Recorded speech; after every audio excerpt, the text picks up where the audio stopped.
तरीके की गुलामी है हम पे, ठीक है, ब्राह्मणवाद। तो अगर इससे निपटना है तो इसके लिए जो राज है, सिस्टम है, उसको तो उखाड़ना पड़ेगा ना जी। जी, देखें हरजीत जी, ये सबको ऐसा लगता है कि सारा दोष जो है सिस्टम में है, सिस्टम उखाड़ के फेंक देंगे, हम आ जाएँगे सिस्टम पे और फिर सारा प्रॉब्लम सॉल्व हो जाएगा। मतलब ये हो सकता है कि कभी पहले खाए हों, लेकिन आज की डेट में अगर अच्छा मन रहता है, आज उसी को मार के खा जाएँगे। बताइए आप? मतलब ऐसे अजीबो-गरीब नाम कि हिरण ही खाऊँगा अब और वो खाऊँगा, 2 मोर ही खाऊँगा। सुना है आपने ऐसा?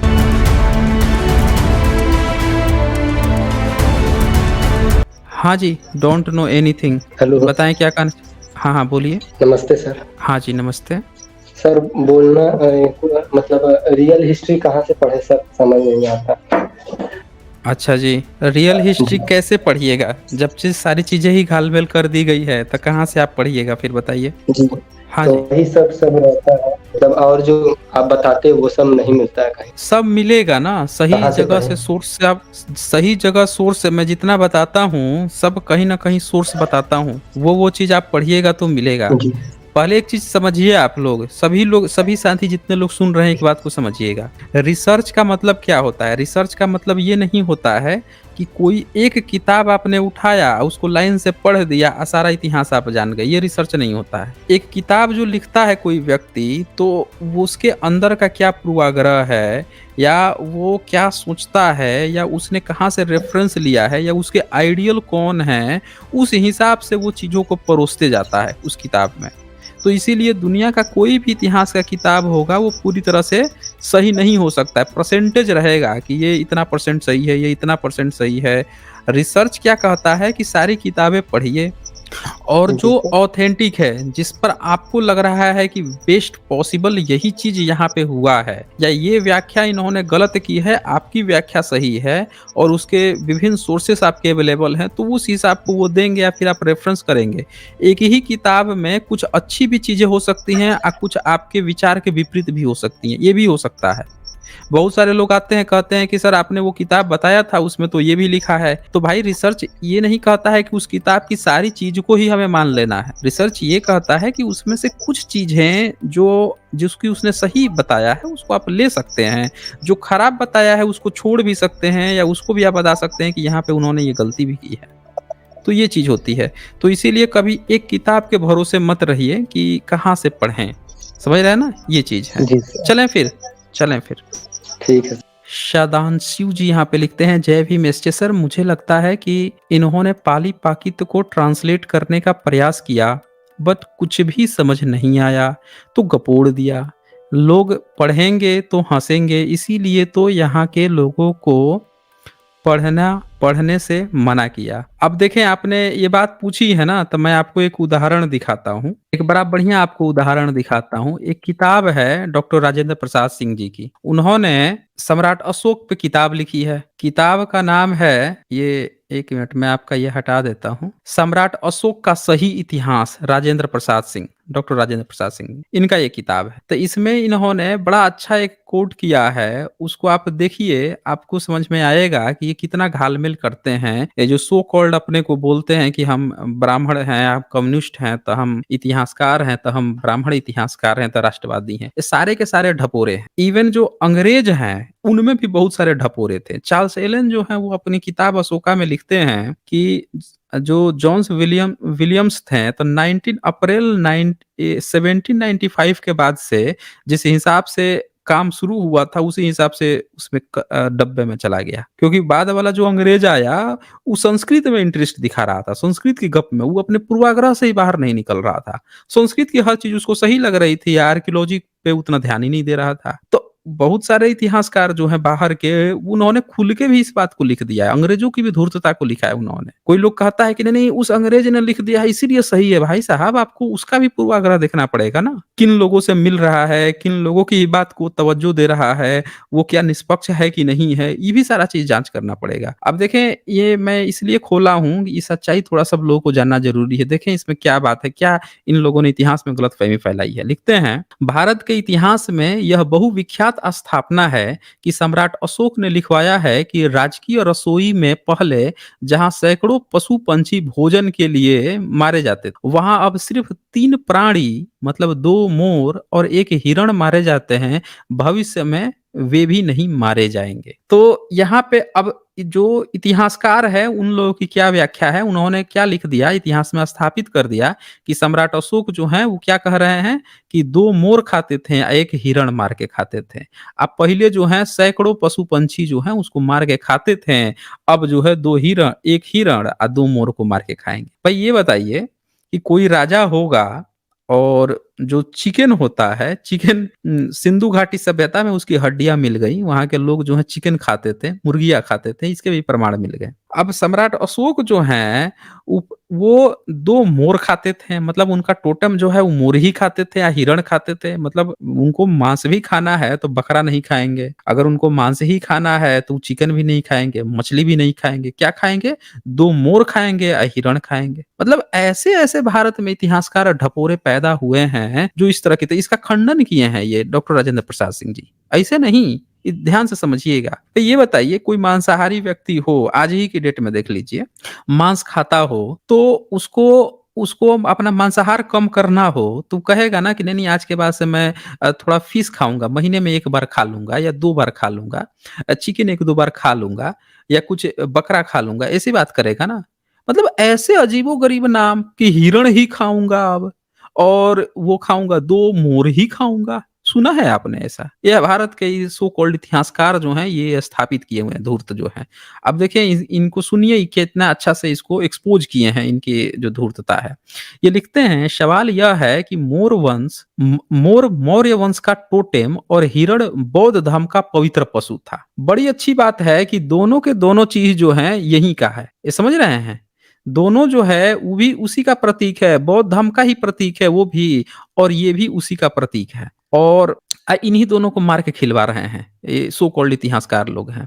तो लिखते हैं दरअसल अशोक ने मोर और हिरण मारने की बात नहीं कही है, वे 2 पंछी और 1 पशु मारने की बात कही है। इतिहासकारों ने गलती से पंछी को मोर से और पशु को हिरण से जोड़ दिया है। तो इस चीज को आपको समझना होगा कि जो इतिहासकार हैं कितना बड़ा धूर्त और मक्कार होते हैं, कि मतलब जो जिस जिस चीज को अच्छा मानता है, अब जैसे मान लीजिए कि आज की डेट में ब्राह्मण जो है वो गाय को अच्छा मान रहा है, या जो हिंदू जो अपने को कह रहे हैं जो वो अपने को गाय को अच्छा मान रहे हैं, तो भैया वो क्या गाय को ही मार के खा जाएंगे? मतलब ये हो सकता है कि कभी पहले खाए हों, लेकिन आज की डेट में अगर अच्छा मान रहे हैं तो आज उसी को मार के खा जाएंगे? बताइए आप। तो जब उनका टोटेम ही मोर था और हिरण तो बुद्ध का भी प्रतीक था, बुद्ध के समय में उनके चीजों का सम्राट अशोक के भी नीचे वो पाया गया है, मोर ये हिरण पाया गया है, उनके समय में भी सिंधु घाटी सभ्यता में उन्हीं को मार के खा जाते थे।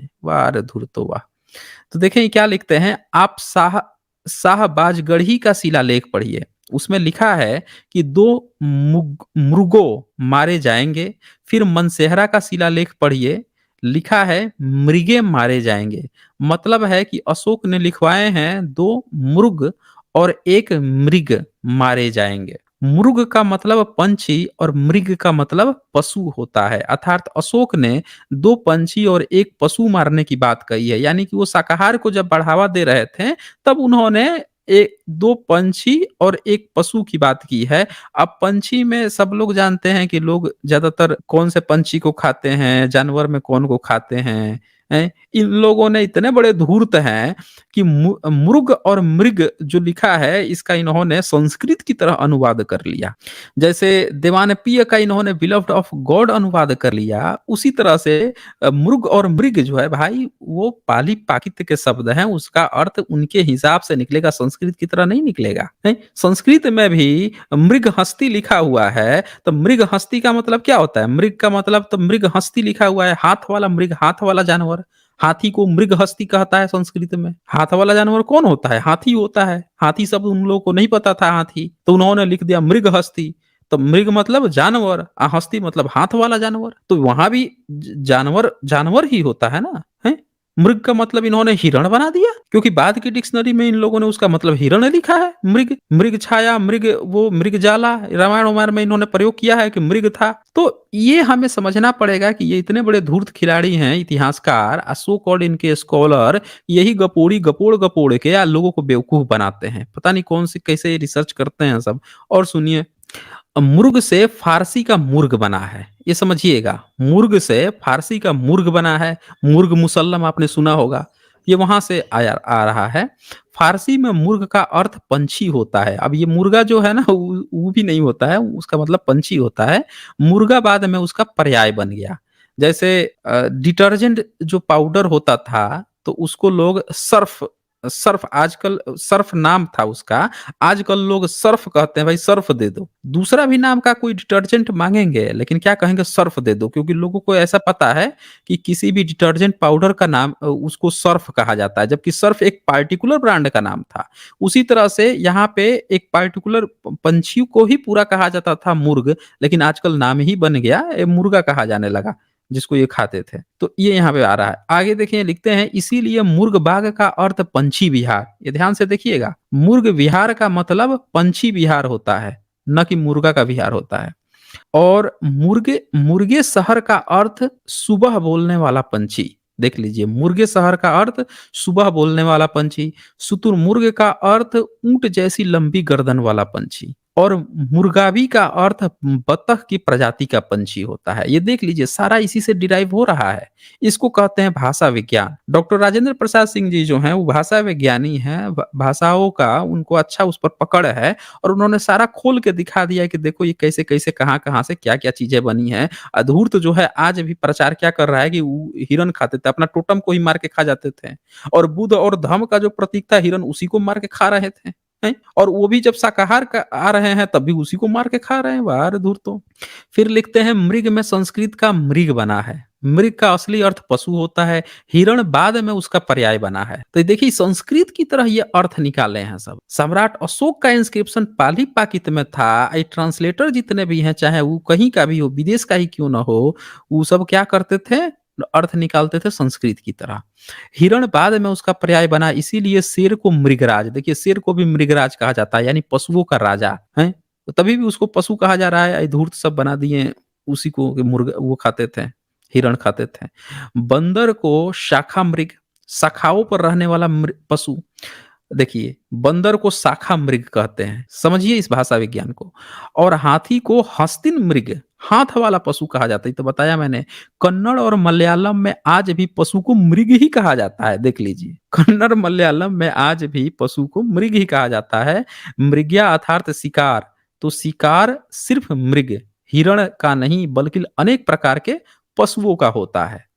ऊपर ये लिखते हैं, दरअसल इतिहासकारों ने मोर और मृग का संदर्भ गिरनार शिलालेख में से लिए हैं। डॉक्टर बरुआ ने अपनी पुस्तक अशोका इंडिक्स इन न्यू लाइट में लिखा है कि मोर भी पंछी का पर्याय है, न कि मयूर का। समझ रहे हैं, मोर भी पंछी का पर्याय है, न कि मयूर का। उन्होंने इसकी पुष्टि में बुद्ध घोष की मध्यम निकाय टीका का हवाला दिया कि मोर दरअसल पंछी समुदाय को दर्शाता है। मैंने मुर्ग और मृग का संदर्भ ई हुल्त्ज, ये देख लीजिएगा क्या है इसका एक्चुअल प्रोनाउंसिएशन, 1857-1927 की पुस्तक इंस्क्रिप्शन ऑफ अशोका से लिया है। हुल्ज जर्मनी के प्राच्यविद थे और अशोक के शिलालेखों के प्रखर जानकार थे। नीचे का पन्ना उन्हीं की पुस्तक से है। तो ये आप देख रहे हैं कि जर्मन का भी जो है वो भी इस बात को कहा है कि ऐसे होता है। फिर भी भारत के में जो इतिहासकार बने घूम रहे हैं, वो धूर्त आपको बताएंगे कि नहीं वो मुर्गा खाते, वो खाते थे, हिरण ही मार के खा जाते थे, और दो मोर को ही, अपने टोटम को ही मार के खा जाते। चलें आगे बढ़ते हैं हम लोग। यहाँ पे कुछ सुपर चैट्स आए हैं, और इसके बाद अवधेश प्रसाद जी लिखते हैं, जय भीम नमो बुद्धाय। जी आपको भी जय भीम नमो बुद्धाय। फिर यहाँ पे दुर्गेश कुमार लिखते हैं, एसचे सर जय भीम, आपके एक नेक कार्य के लिए मेरे पास शब्द नहीं है। मैं तो कई सालों से अकेला था, जब से आप मिले हैं मुझे ज्ञान की ताकत मिल गया आपसे। जी शुक्रिया, बहुत शुक्रिया आपका दुर्गेश जी। प्राइमरी टीचर लिखते हैं, सर महाराष्ट्र में कहते हैं कि पंढरपुर का विठल 28 युगों से एक ही विट पर खड़े हैं, इसका 28 बुद्धों से क्या संबंध है, सर कृपया करके समझाएं। ये भी पेंडिंग है, पंढरपुर का विठल पे बहुत बार लोगों ने कहा है मुझे स्ट्रीम करने के लिए, ये भी लेके आऊंगा मैं स्ट्रीम। हाँ जी हरजीत जी। सर जी कैसे हैं जी? जी, ठीक है, थोड़ा-सा बैकग्राउंड साउंड आ रहा है आपका। अच्छा आप बोलिए, बोलिए क्या बोलना चाहते नहीं, मैं सर ये बोलना चाहता हूँ कि देखिए, अभी ये एक तरीके की गुलामी है हम पे, ठीक है, ब्राह्मणवाद। तो अगर इससे निपटना है, तो इसके लिए जो राज है, सिस्टम है, उसको तो उखाड़ना पड़ेगा ना जी। अब उससे हम कैसे उखाड़ें या उससे हम कैसे चेंज करें? तो इस पे के ऊपर आप थोड़ा बताएँगे। जी, देखें हरजीत जी, ये सबको ऐसा लगता है कि सारा दोष जो है सिस्टम में है, सिस्टम उखाड़ के फेंक देंगे, हम आ जाएँगे सिस्टम पे और फिर सारा प्रॉब्लम सॉल्व हो जाएगा। सबको ऐसा लगता है। दुनिया में क्रांतियाँ भी जो हुई थी इसी तरह से हुई थी। सबको लगा कि शासक जो है वो बहुत खराब कर रहा है, आओ हम उसको उखाड़ के फेंक देते हैं। हम लोग बैठ के एक नया चीज़ बनाएँगे। किया भी ऐसा, खूब हिंसाएँ हुई, खूब हुई। लेकिन क्या उससे सुधार हो गया? नहीं हुआ, उसके बाद से भी हिंसाएँ जारी रहीं। लोग मारते रहें, काटते रहें, एक-दूसरे को उठा के फेंकते रहें, सब चीज़ चलता रहा। यहाँ पे जो सबसे मेन चीज़ है ना कि आप अगर चाहते हैं परिवर्तन, तो परिवर्तन सिर्फ़ सत्ता का नहीं, मनों का होना चाहिए ना। लोगों की जो सोच है, उसका भी होना चाहिए। वही व्यक्ति आप देख लीजिए, वही व्यक्ति प्रीवियस जो गवर्नमेंट थी उनके सपोर्ट में थे, वही व्यक्ति आज की गवर्नमेंट के सपोर्ट में है। हो सकता है वही व्यक्ति कल को एक नई गवर्नमेंट बने उसके भी सपोर्ट में चले जाएं, व्यक्ति वही रहेंगे। परिवर्तन कहाँ हो रहा है? वो सोच नहीं खत्म हो रही ना, वो अपने हिसाब से व्यक्ति जो है वो मन बना लेगा।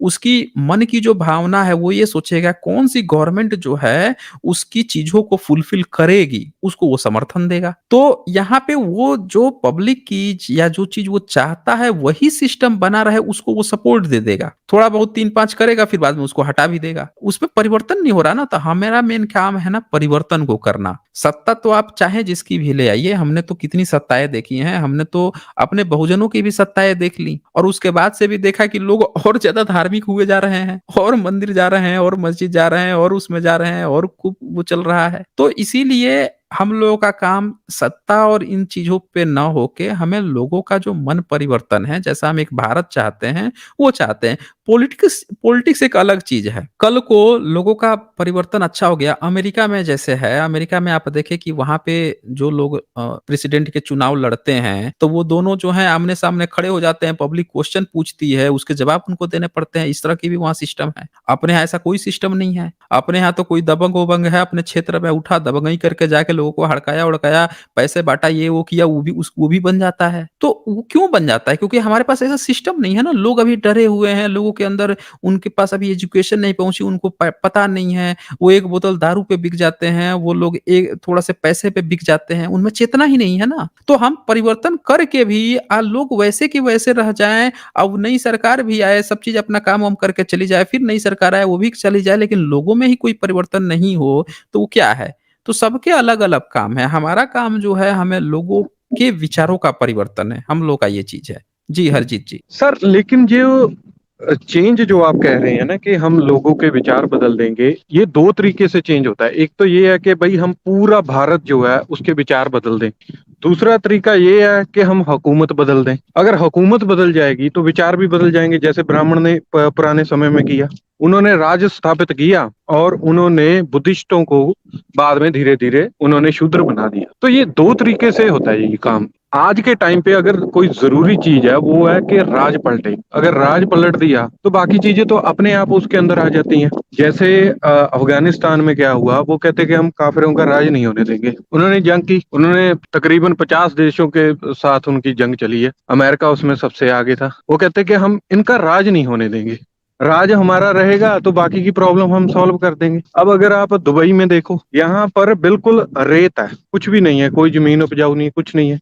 फिर भी आप देखो कि यहाँ पे लोग कितने सुखी हैं, कितने अमीर हैं, और एजुकेशन भी है, यूनिवर्सिटियां यहाँ पे, जॉब उनके लिए अच्छी अच्छी हैं, बिजनेस अपॉर्चुनिटी उनके लिए एक से बढ़ के एक है। तो राज जो है, राज का बहुत फर्क पड़ता है। अगर राज ना हो, आप बेगुनाह हो, फिर भी आपके ऊपर जो है आपको गुनाहगार बना के आपको जेल में धकेल दिया जाएगा, कुछ ना कुछ आपके अगेंस्ट कर दिया जाएगा। आपकी लिमिटेशन जो है वो बहुत ही कम हो, आप जो बहुत ही मतलब लिमिटेड हो जाते हो अगर राज आपके फेवर में नहीं है। दूसरी तरफ अगर राज आपके फेवर में है तो आप जो मर्जी करो। देखें हरजीत जी, मैं यहाँ पे ये कहूंगा कि अगर राज होगा तो राज होने पर वो किसका सपोर्ट करता है, ये देखिएगा ध्यान से। जो जी। थोड़े से दबंग होते हैं वो उन्हें लगता है कि ये पार्टी मेरे समर्थन में है, तो वो पूरा फायदा लेते हैं उसका, उनकी दबंगई और बढ़ जाती है। सबका नहीं फायदा होता। जब जी भी जी। वोट पड़ते हैं, वोट बैंक पड़ता है, थोड़ा-सा आपका बैकग्राउंड साउंड आ रहा है, तो आप थोड़ा म्यूट रहिएगा। तो जो भी सरकार बनेगी, तो उसको 100% बहुमत तो नहीं रहता। उसके अगेंस्ट में 40% 50% लोग रहते ही रहते हैं। तो किसी की भी सरकार बनेगी तो 50% के लिए तो चलो सही भी कर दे, लेकिन 50% उसे नाखुश रहेगा ना, वो नाखुश रहेगा। हमेशा वो इस चक्कर में रहेगा कि अगली बार मेरी सरकार आ जाए, फिर हम इनको मजा चखाएँगे। वो कहेगा अच्छा मेरी सरकार नहीं है, देखो ये हमको तंग कर रहे हैं, मेरी सरकार आ जाए मैं इनको मजा चखाऊँगा। वो द्वंद बना रहता है दोनों में। हम नहीं चाहते ऐसे द्वंद ना, हम नहीं चाहते। हम तो चाहते हैं कि हमारा 100% जो लोग हैं, चाहे पक्ष हो या विपक्ष हो, वो सब सब रहें ना, एक साथ रहें, मिल-जुल के रहें, सब चीज़ रहें। उसमें कोई इस तरह की चीज़ ही ना हो, उनके विचार परिवर्तन हो जाएँ। उनमें ऐसी कोई भावना ही ना रहे कि हमें ये हमसे बड़ा है या इसको मज़ा चखाना है या ये बुरा है या ये अच्छा है। सब सब एक साथ आ जाए ना, ये चीज़ हम लोग का है, हम सबका परिवर्तन चाहते हैं। अभी क्या है कि किसी की बन भी गई तो उसके लोग उसका फ़ायदा तो लेंगे, लेकिन जो दूसरा पक्ष है वो फिर अपना दिखाएगा दर्द कि हमारे साथ जुल्म हो रहा है, देखो इन्होंने ये किया था उसका बदला, वो बदला वाली नीति आ जाएगी ना, जो फ़िल्मों में दिखाता था कि अच्छा तूने हमारे आदमी को मारा, तो अब मैं तेरे आदमी को मारूँगा। फिर अगली बार उसका आएगा तो वो कहेगा अच्छा तूने मेरे को मारा, अब मैं मारूँगा। तो ये बदला चलते रह जाएगा फिर। हम लोग परिवर्तन चाहते हैं, हम लोग सत्ता परिवर्तन से वो चीज़ चलेंगी जो आप चाहते हैं। लेकिन हम जो चाहते हैं, हम सबका परिवर्तन चाहते हैं ना, ये अंतर है। ठीक है हरजीत जी, चलें फिर।